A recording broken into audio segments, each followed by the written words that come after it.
What is going on, everyone? I hope all is well. Today I'm going to be working on restoring my CRX shift knob. They all come in a factory like this, where it's, in time they get really shiny and worn looking. So I'm going to be putting a leather cover on this factory shift knob. I do like the design. It's very classic design, and it feels good when you shift. So things that we need are, these are the tools that I have to make this possible. So I have some leather pieces that you can buy from your regular hobby store. This thread, any thread will do as long as you make the one with the wax on it. Any crayon or marker,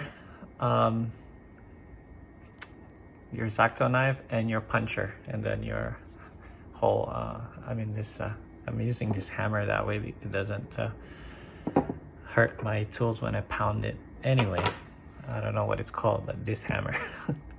So those are the things it's a leather hammer working. So those are the things that we need to get this project going. Let's start. This is the template that I use. I made some cut before where it's an experimental cut. So I finally made a template that is, almost perfect to making this. So I'm gonna trace this on the leather and then cut the leather around with my X-Acto knife. What I just do is put it here and cut around it with your blade. And make two on the side, flip the other one. That way they're both, because there's a left and there's a right. So let's cut two of these. So there's one cut.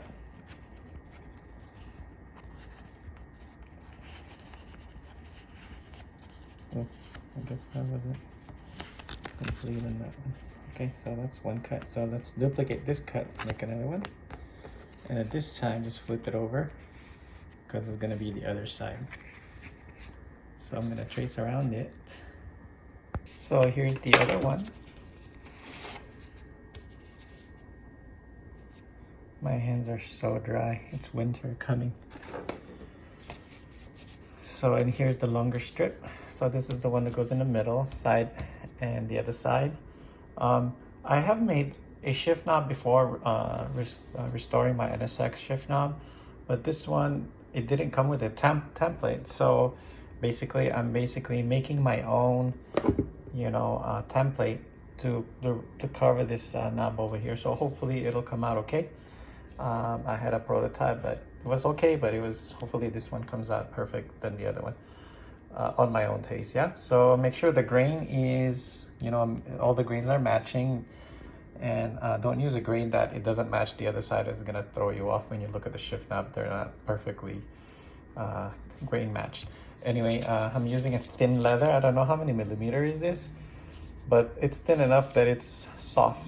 And this is very durable leather. I'm assuming they're top grain leather. Not genuine cowhide, genuine leather is a thick one, I think. I don't know. Anyway, just use a thin one. That's durable. Well, this one is durable. So I'm gonna punch them using my little puncher.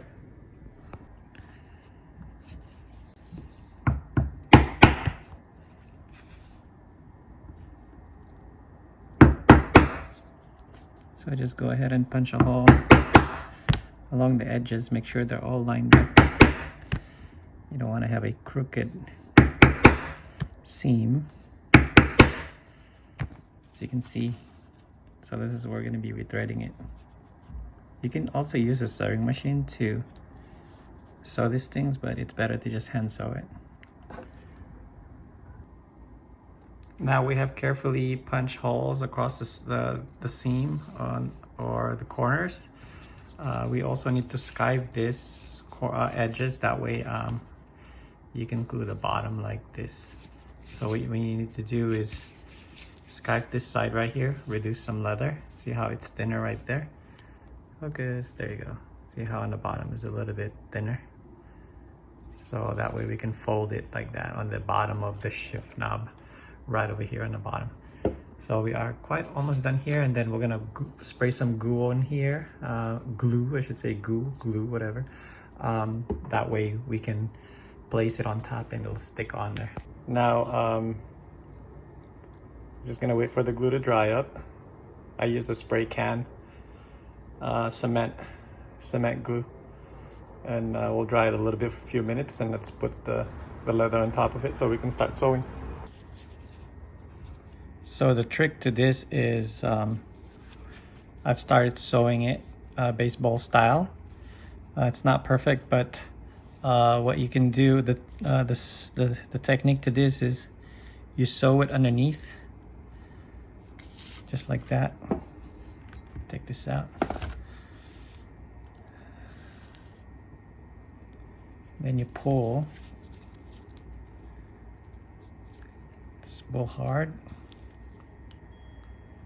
And then start off on the other side again. So it just goes back and forth. Ouch, shoot, I just poked my fingernail. And then my finger, see, just like that. See? So that's the baseball style, I guess. And you just keep doing it until it, you know,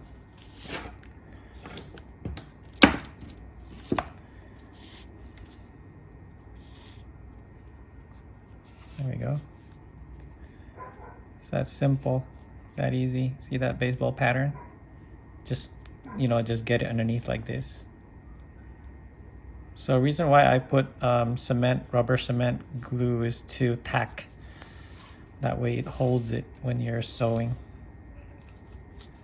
All right, so let's almost finish this off, this side, and then we'll do the other side.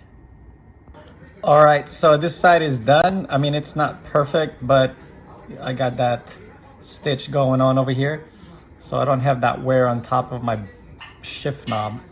So let's continue on the next, on the other side, this one right over here. We'll put this piece right over here and stitch it. All right, so we are done. This is what I had come up with. It's pretty decent. It's not perfect, but you know, it covers the what do you call that? The worn looking letters and the letter and the number on the reverse. At least now it looks kind of new. All right, everyone, that's that. I'm gonna go put it on my CRX. So it was like a trial and error because I don't have a template to do this. It was really, it's not difficult, but it's just time consuming to do it. But once you have the template, you can probably reproduce a lot of these. It's not perfect, but it will do. I can always recreate one. I already made the template for it. And thanks for watching, everyone. God bless. And I'll catch you on my next video. So if you ever want to recover your shift knob for your old Hondas, you can. Or you could just buy a new one. It's easier. But it's kind of nice to just have the originality of it. Yeah. See you. Take care, everyone. Hope you enjoyed the video for that quick on how-tos. Peace. Bye for now. Take care.